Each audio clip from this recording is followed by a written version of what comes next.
Gəlin indi 46 və 47 tipli suallara baxaq. Bu suallar çevrə üzrə bərabər sürətli hərəkətdə sürət bölməsinə aid olan suallardır.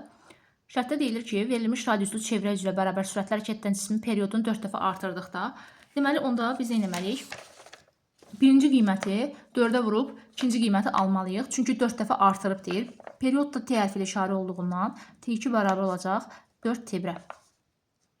Sürəti isə, cismin xətti sürəti isə 30 metr bölü saniyə azalmışdır. Görürsünüz, 30 dəfə demir, 30 metr bölü saniyə. Hansı ki, bu 30 qədər azalıb. Deməli, onda nə etməliyəm? Birinci qiymətdən, yəni başlanğıc qiymətdən 30-u çıxmalıyam ki, ikinci qiyməti alım.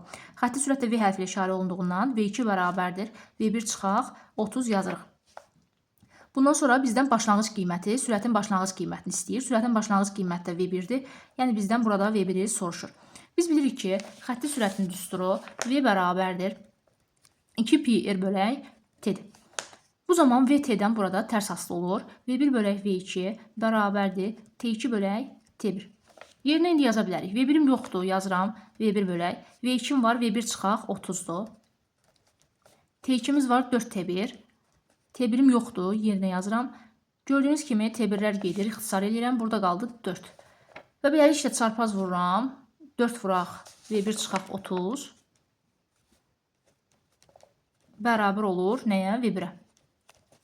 Mötərizəni vurub açırıq. 4 V1 çıxaq 120. 4-ə 30-a vurduq. 120 bərabər oldu V1-ə.